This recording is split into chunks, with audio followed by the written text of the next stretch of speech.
Hello and welcome back to the podcast. In today's episode, we're going to talk about how to party like a saint. What does it mean to reclaim celebration in family life? And I am just so excited. Today's going to be super fun. I am coming at you from my bedroom in my Canada house. I can no longer say I have a Florida house and a Canada house. It sounds so bougie. Oh, in my Florida house. So Florida house has been packed up.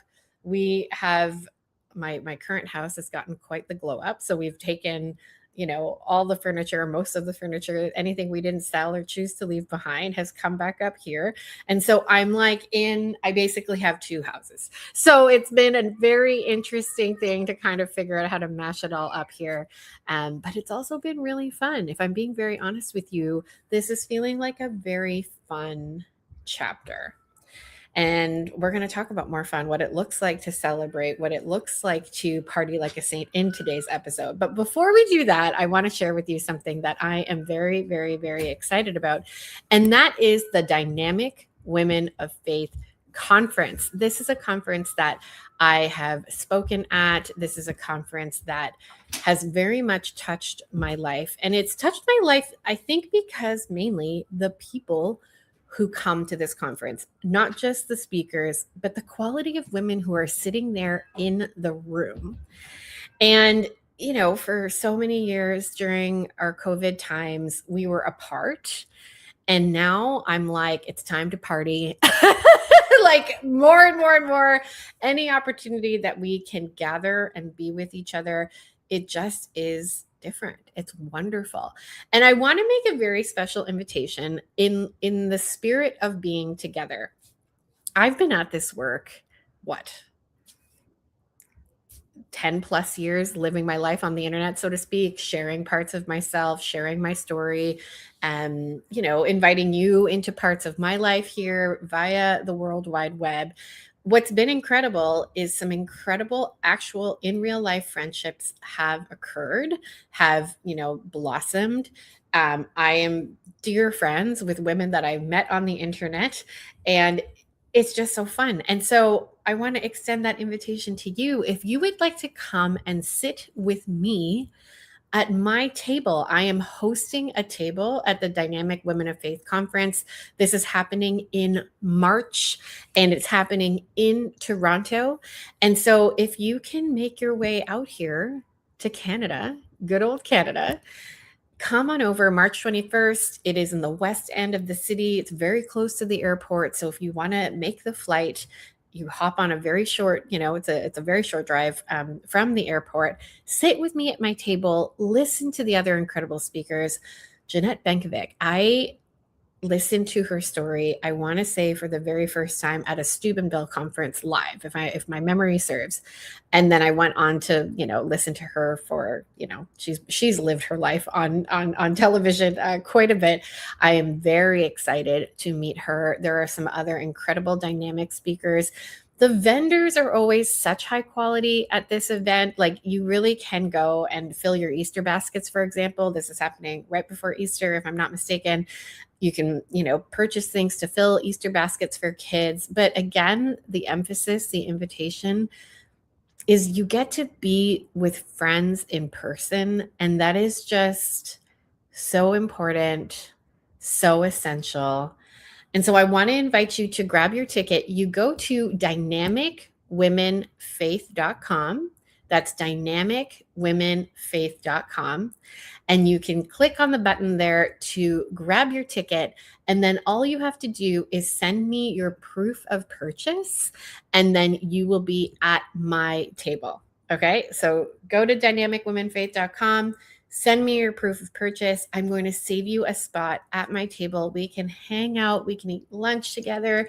We can, elbow our way in to meet the speakers, and just like, we will have a great time. It is worth the flight to the Toronto area if you are coming from away. Let's just have a wonderful, fulfilling day. Many people fly in for this conference. One of the speakers is coming in all the way from Alaska, I'm pretty sure. So really, really excited. Fun. Okay. Fun. I love fun. And hence why I'm very excited about the topic of today's podcast, how to party like a saint, reclaiming celebration in Catholic family life. I'm very excited to welcome to the podcast for the very first time, Ana Keyworth. Ana, come on down. How are you? Hi, Lisa. I'm blessed. Thank you very much. Yeah. I love that response when people say I'm blessed. It's a great response. I'm always like, I'm so tired. Like that's a really lovely response. Ana, for people who may not know you and your work, tell us a little bit about yourself and Party Like a Saint.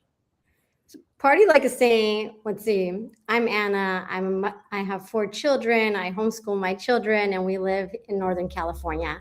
Um, so the reason that Party Like a Saint came about was we were planning my daughter's birthday party, and we started talking about birthday themes and some of the ideas that she was coming up with. I didn't feel really aligned with our Catholic culture or the morals that we're trying to teach our young girls. So we prayed about it, thought about it. My background is in graphic design, and I thought, well, I'll draw something. We read about the saints, and I drew up Saint Helena, Saint Joan of Arc, and to my surprise, she loved it, and she thought, "Yeah, Mom, that's what I want." Great, perfect. So we did it. We had the party. Our guests were just like, "Are you going to sell this?" Right? Let me back up a little bit, because when we were discussing the themes, I was searching online to find stuff, because I thought it would be great if I could just purchase something and we could have a saint themed birthday party. And I just kept searching and searching, because I thought there has to be someone did this, right? So it wouldn't be a problem. And I couldn't find anything. So I thought, well, our Lord, gave me this gift to draw. So why don't I draw it? And so we did that. So back to the party, our guest really did love it and encouraged me to move forward with this. My husband and I prayed about it. We prayed many novenas. I went to my spiritual director, and I was hoping he was going to say, no, don't do this, because I just thought I had a lot on my plate already. And then he said, yeah, I think it would be a great idea. I thought, no, that's not the response I wanted.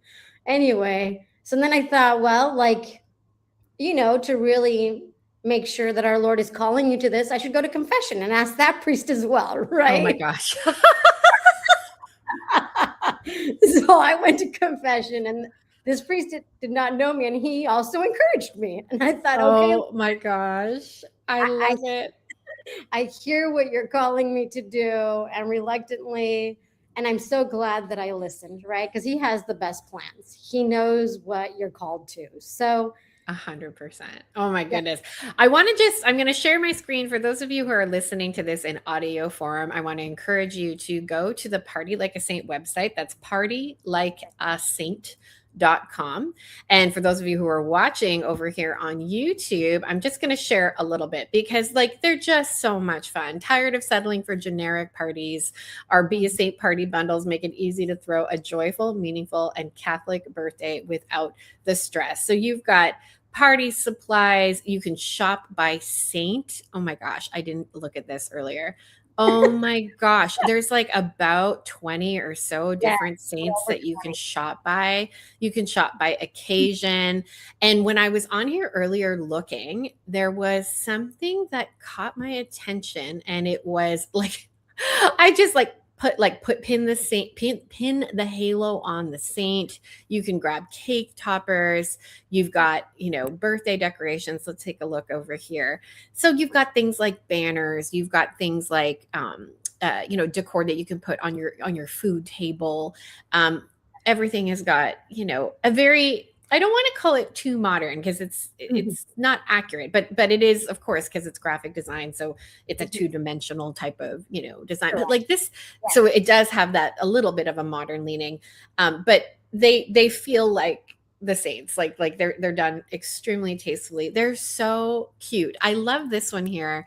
I'm just clicking on the boy saint party set decorations, and you've got all these different saints that would appeal to young boys, which again, they're whimsical. And the thing I want to, pause here and talk about Evangelization. And I just think it's a very interesting little, you could call it sneaky, but it's not really sneaky. Like when you are gathering people for a party, of course we might have family members that are Catholic, we might have friends that are Catholic, but you Yeah. also might have friends and family who perhaps are not engaged in their faith or don't know the faith at all. How can party decor be a little bit of an evangelization tool? And so I had a customer reach out to me. They used the St. Michael party decorations and invited all of this neighborhood kids. And um, what I found very interesting is she said that the children were asking to take home the banner tiles because they Uh, loved the drawings, right? And what she did is she pulled out a book and read the story of St. Michael. And I think that's a way that we can share our faith and build Catholic culture. It gives us an opportunity to have maybe a simple banner that someone says, "Oh, who's that?" I mean, I've had that happen, right? We had St. Jose Luis because all of my children love to party with the saints. I tell them, you don't have to, really, you don't. We could, but they always select a different saint that they want to party with. And so we had St. Jose Luis Sanchez, and one of the attendees, one of our guests, was asking, who is that? So I was able to go into what the story is and the virtues of St. Jose Luis Sanchez del Rio. And we have, for those parents who maybe don't know the story, right, we do have free coloring pages you can download and read it prior to the party to your children so they know a little bit about the saint, right? But the idea is that, you don't have to make it huge and extravagant and extra work. I mean, we're already busy as mothers planning parties, and you can have a simple banner and you can send home with children a baggie with a coloring sheet that they can learn about these saints, right? We have bookmarkers, and then we have like different ways you can grow in virtue, right? Or hmm. we have this one is one of my favorites, be a saint, right? We have the litany of humility, one of my favorite Oh, prayers. And, just to give people the idea of the beautiful prayers that we do have in our church, right? It's a way that we can evangelize. I mean, I feel that it's a way that we can really reach people without being so pushy, right? And it's cute. Our children are really, and they're influenced by what they see, of right? course. And if all of their friends are seeing different saints and talking about the saints, then maybe we can build that Catholic culture through the simple little things, right? And that's where Party Like a Saint, we feel that encouraging, building your happy birthdays with the saints can help us build the culture. Even feast days and First Holy Communions and Easter's coming around the corner. I mean, we have St. Patrick and St. Joseph, but celebrating the saints so people learn about the saints in a very simple and joyful way. It's interesting also because there is also a sense of safety, right? So when you were saying that your daughter wanted some character that, Mhm. you weren't, it wasn't in line with your values, I am, it'll never cease to amaze me. Yeah. I see like something and I'm like, oh, that's a cute, weird looking monster. And then I hear like there's certain attachments or there's certain from its anthropology, like or the creators of said doll that are definitely not something you want to kind of get involved in. And it's tricky because sometimes you see something and you're like, oh, that's weird and cute, but actually you're not really aware of the intention behind it. And it's just a reality of today's culture that we do have to be a little bit aware of some of the messages that are in, commercial playthings. And so there is a little bit of a sense of safety and security when you are literally grabbing from church tradition and appealing to these beautiful icons, these beautiful, heroes in the church that we have access to just via our rich faith tradition. So there's a lovely safety as well. Okay, let's talk about, I think it's interesting when, as a business owner, when it's from necessity, right? So you were like, I have a need, and now I'm going to turn this into a business. Talk Mhm. to us a little about your own evolution of maybe this was at first a hobby or something you were just doing to your family for your family and friends. When did it become like, oh, this is a viable business venture? So it took us about a year to really discern that. mind you, it was during COVID time. No one was celebrating and having birthday parties, right? So that's why it took me a while to discern and speak to different priests, because I thought, I mean, look at our current culture, and is this really something wise? So it took us about a year to discern, to talk to different parents to actually see if this is viable, right? Mhm. And well, the response that we were getting was very encouraging. Um, I have a background with, I used to work in a marketing agency as a project manager, and I just thought this is going to entail a lot of work, right? And I'm happy to do whatever glorifies God. If that's what He calls, I will do it, right? But the journey from going to concept to developing that, finding manufacturers that would work well with us, quality materials. All of our stuff is made in the USA. So during that time, also, it was very hard to find a lot of manufacturers. But through that, we've been learning through the process of how to discern what saints we want to create, right? Because some Mm. have stories that, how do you frame that to make it celebratory? Like Saint Dymphna, right? That's a story that I'm very conscious of. I love the story and I think it's great, but I'm very cautious about how do we present that at a birthday party, right? If you're celebrating, right? But so when we're discerning through which saints are we going to select, it's like, what are those virtues that the saints exude, and what are the virtues that we can still celebrate and have fun at a party, but still teach, the graces and the gifts that God gives each one of the saints, right? Mm. And the devotions that He gives, like Saint Pasquale, Balon is one of my son's favorite ones. He didn't know about this saint till we started the business, and he has a huge devotion to the Eucharist, right? And my son now has a huge devotion to the Eucharist as well. Um, and so I think that through the saints, we find the courage that we need through difficult times, right? Like Saint Joan of Arc, right? Or Saint Joseph, the loving father, right? I mean, his feast day is coming up March 19th.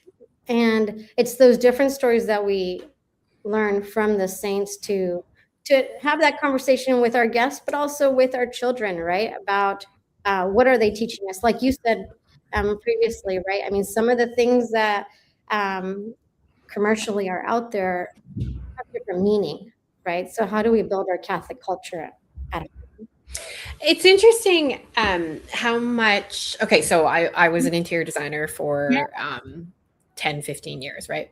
I'm currently in design chaos right now because I have like two coffee tables. I have two. It's a great problem to have, but it's also like there's like so much furniture, and as we've been swapping things out, the things in my Florida house I would say are a little bit better, like better quality of design, bigger in some cases, and it's been fascinating to watch how that's impacted the way my family interacts with each other. So just a very small example, we have a Yes. bigger sofa in my living room, we have a bigger coffee table. More children can interact with each other and play a board game. More children can sit and read a book together. I know that sounds funny, but like literally four little heads will be like on one, so these small shifts in our environment Mhm. can impact how we interact with each other. And I would also argue, even simple things like my coffee table is bigger. I now have more space to leave out Mhm. Catholic rich materials, I'll call them, right? So, Yeah. how can some of your materials, what have you seen either in your own home or Mhm. maybe in your clients' homes, where these party decor pieces end up actually contributing to, I'll call it a Catholic rich environment at home? Do you have any specific examples? There's Yes, like there was another family who did a Saint Therese birthday party, right? And they paused to talk about Saint Therese as well, right? So it's just having, these birthday parties that are set up, right, themed around like Saint Therese, right, her little way, right? You're able to talk about those little ways and how we can incorporate that in our lives, right? I mean, one, I thought it was funny. I was at a vendor event just this past summer, and someone came up to our table and they looked at our cake topper. It said "Be a Saint," right? And she said, "Oh, I'm far from that. I'll never be a saint." And I said, "Well, we all have an opportunity. It's okay. I mean, we're all walking the path."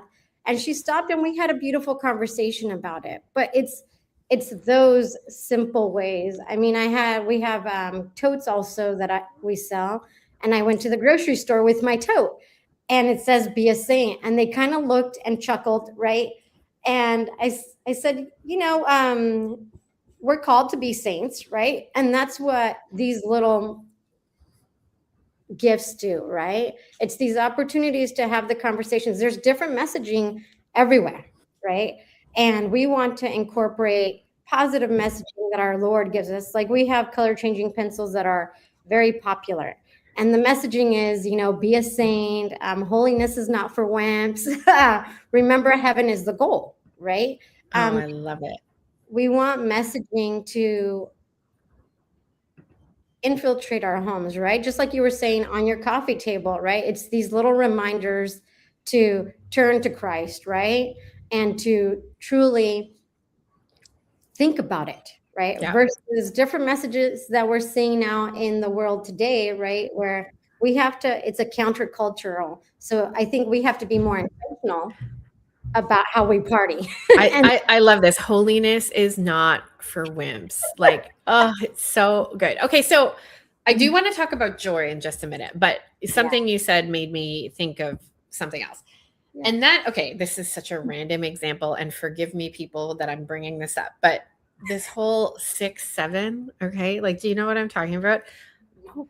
I There's this, like, I think it started on TikTok, this weird thing about 6-7, and like, Uh, my children do not have TikTok. Okay, nobody in my house has a personal device except for myself and my husband. But my young children, even my young children, know what this weird like 6-7 is. I They go to a private Catholic school. Like, I don't know even those kids. Like, those kids are, a lot of them are very similar in the sense that there's not a lot of personal devices. So I'm trying to articulate yeah. that messages like 6-7 can infiltrate culture very easily via osmosis. Not really, but you know what I mean? Like, enough people say it and repeat it, it starts to, proliferate. What if, like, phrases like "your holiness is not for wimps" became so prolific, and I've struggled with this, and I'm curious your opinion, Anna. Sometimes I'm like, well, okay, can you be too Catholic? Do you know what I mean? Like, Right? what, your purse is Catholic, your t-shirt is Catholic, your earrings are Catholic, like, the bumper sticker on the car. Like, is there a point where it's just like nauseating and like too much? Or are we just infiltrating the culture, using these pieces as like talking moments? Like, what do you think about that? Is there a point where it's too much, or is it good talking moments all around? Well, I mean, what do you I think that, being Catholic is fun. It's joyful, right? So don't you want people to feel loved, right? Our Lord is love. And when you experience the true love that he gives you, don't you want to share that with everyone, right? Mm. So to me, I think if we're walking in that path to reach our Lord, right? Who cares if people think I'm too Catholic, right? I've seen his fruits, right, with people that I've met who are now glorifying him and serving him, right? And at the end of the day, I really, I did think about that. I thought, well, I had a friend who said, if you didn't really have the saints too prominent and you just like, for instance, Saint Padre Pio, and if you just had the decorations more surrounding like the story about his bilocation and airplanes, then I wouldn't feel so, I don't know the correct word to say, but she just felt like it would be too pushing to have it at her birthday party because a saint image is there on the decorations. And I can respect that, right? Because it's just wherever you feel safe, right? With your guest and where you're at. But for me, it's just the truth is that God is love, right? And the more we know about him and the love that the saints had for him, the more that we will be free, right? So I I can understand and I can respect how people would say, oh, it's a little too Catholic. But if the goal is to reach heaven, don't we want our whole family to be there? Mhm. And I don't know, because I have to grow in many virtues. so, so I just keep discerning and praying. I mean, but what's your perspective? I mean, would you feel like having a party with the saints a little too pushy? Oh no, I could have Catholic everything. Like I could have the Catholic pen, the Catholic T-shirt. I do wear like right now. I've got what is this cross called? Benedict cross, I think. It's like a somebody on YouTube will tell me what it is. It's a beautiful cross. I'm wearing a Eucharist bracelet. Like for me, it could be over everything. I don't even think it's just a principle of design. So for me, it's not like tacky or too over the top to have like everything branded Catholic. I think there are principles of design we need to implement. So like literally if everything has a Mary on it, Yes, like could it feel a bit too I don't know what the word is. Like if I literally left my house in a patterned, everything had Mary's image and it was a pattern and it was almost like so distracting because correct. there's no emphasis anywhere. So I'm talking about principles of design here. Yeah. I do think there are some principles of design that we could keep in mind in terms of the way we dress and the various things we have in our house. Like here's an example. Like I think there is too many statues in one space because then there's no focus. You're like the focus is 100 statues, and that can be, I think, Overstimulated. visually exactly overstimulating, a little, overwhelming. So I'm saying from a principle of design, but no, from a decor in my home, telling beautiful stories, yeah, inviting guests into my home. No, I'm like, this is not pushy at all, and that's why I think it's again, like I love that you come from a graphic design background. Like you just want to do things in a way that uh, there is some focus, right? So it's not just like Yeah. everything is overstimulating. There is some focus, and again, the focus is on Jesus and on His love for us, right? Yeah. So I'm all for it. I will do. People. I think of it like people love Taylor Swift. Okay. I have no strong opinions around Taylor Swift. I'm fairly neutral about this woman. There are other people in my life who love her and like just love everything about her, right? Yeah. But I see little kids like wearing her t-shirt, putting up her posters. It's like, to me, why not use one of the saints in our rich Catholic tradition, to herald and to look up to? And so I think a birthday party themed around a saint is brilliant. Now I'm thinking I've got 11 kids, Anna. I've got to step up my game here. Like, what's my next saint for my next kid's birthday party? Could be so fun. Let's talk about being a business owner. And you mentioned you have a spiritual director. You mentioned you discern this carefully.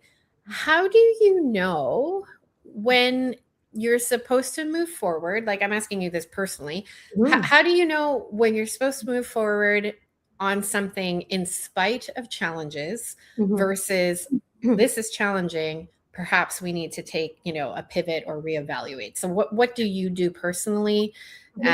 um between those types of options? So when I'm feeling overwhelmed and a lot of anxiousness, I go to confession, right? Because I just feel like going to confession will help me get clarity. So that way, when I'm praying, I can understand kind of where I need to be, right? And then I seek good counsel. But as I'm discerning, because it's been over 5 years, right? And many times in our business, we have felt, okay, I think it's time to maybe close the doors. It's become Mm, a little too much for our family, or I don't know what the next steps are, right? So when that does happen, our Lord always seems to send us something to show us, right? An opportunity, encouragement from customers, to keep moving forward, right? And when we hear from customers that this has been very fruitful for them and it's helped them, and say build an All Saints Day party, right?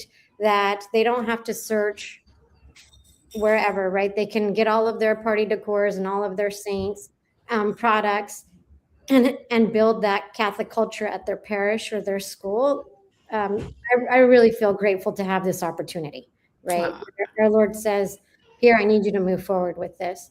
I know right now in our business, we're in a pivot position where it is growing, so we need to find different systems to help that, Mm, right? So we've been talking to people who have been in business, right, who are teaching us of how to pivot, how to move forward, and grow the business, and having those different conversations with the manufacturers. That's all a huge, discernment period, because it's like, is this the right fit for us or not, right? Um, or like, what are partnerships? Because the designs, we want to have a variety of designs. I can't do a different type of designs, so I would like to partner with other people who have beautiful artwork to include in some of our decorations, right? So when we're pivoting or growing and scaling, we just love to, like right now I'm praying the surrender novena. right. The surrender novena, and also praying, reading a spiritual book has been very, like, the Diary of Saint Faustina is what I'm reading right now, and that has been very inspirational, and I feel like God's talking to me through that book when I need it the most, right? Mm. So it's reading those spiritual books, confession, discerning from the wise, and moving forward. Any advice that you can give someone who's a small business, and how you would pursue, right, pivoting a business? You're asking me? Yes, because Oh my goodness. Well, it's funny because my follow-up question to you, I'll answer it, but I want you to answer this first. right. So, if you could go back Yes. 5 years ago and tell yourself something, knowing everything you know now, Yes. what would you tell yourself?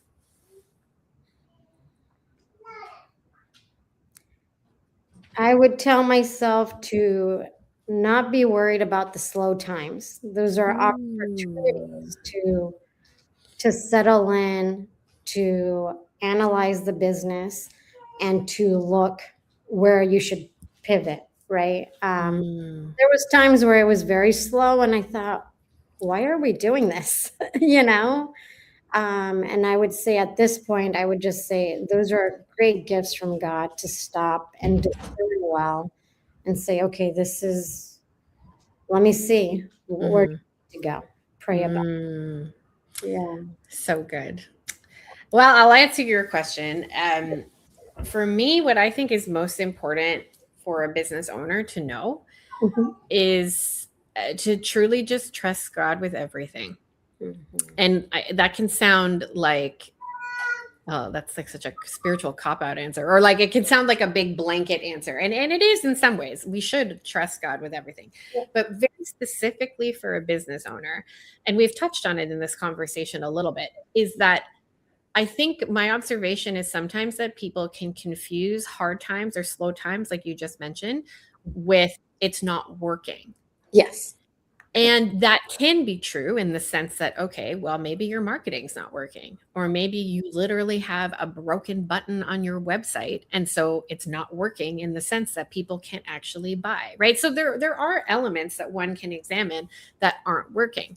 But when you do have things that are set up, or you do have something that's worked in the past, but it's not working in this season, rather than see it as a sign to, okay, we need to just shutter, we need to just, like, forget it, I'm getting a real job, I'm gonna, whatever, that's the opportunity to really pray Mhm. and really ask the Lord, like, what is it that you are asking of me in this moment? Make it so, so clear. And that growth in intimacy that can happen Mhm. for women, well, for anybody, but like for women who are also competing, like, or meaning, are juggling many competing priorities, the Yeah. ability to just be with the Lord and be like, okay, you've given me these few things, but they don't seem to be working out, and I'm tired and I'm cranky, and like, you said this would work, Lord, whatever it is that we say. The ability to grow in intimacy, like, I personally think is priceless. And it might take, again, like a hard time for that intimacy to develop, but the person you become after that is very worth it. And Mhm. him is very worth it. And here's the thing I want to argue. And again, I'm not trying to say don't make money in your business. Like, obviously, if we're spending our time away from our kids, if we chosen the entrepreneurial route over a traditional 9 to 5 job, like, obviously we're hoping that it works out financially, right? And that is a very real thing to navigate in, especially today's economy where things just aren't cheap. But Yeah. I just really like the conversion that can happen and the person you become as a result of that trial, and who that can bless for others. That's something that I personally am really spending Mhm. a lot of time with. I mean, and it's relevant to today's conversation about the saints. Like, I am positive, and we've read it, we have evidence of it from their diaries, from the books that they've written, that Mhm. saints went through hard times and kept going anyways, right? Yes. And Mhm. so just that's like what I holiness is going to happen to you kind of no matter what you do. I just think it happens uniquely to business owners. Like, it's a unique container for business owners that they must rely on, things unseen. Like, they must sort of walk that step, like step by step, trusting the Lord, Right. that he will bring to fruition whatever it is that he wants for you. So that's the advice I would give entrepreneurs. Yeah.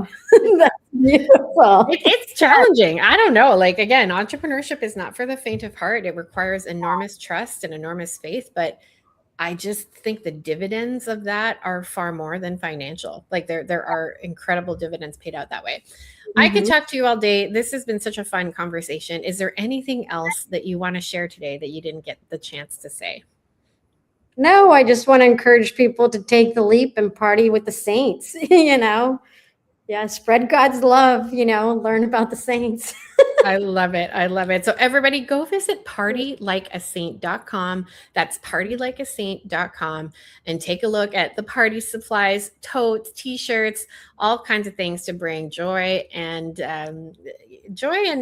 color and community to your next celebration. Anna, so fun to spend some time with you, and everybody, we will see you next time on the Possibility Mom Live. Thank you, Lisa. God bless.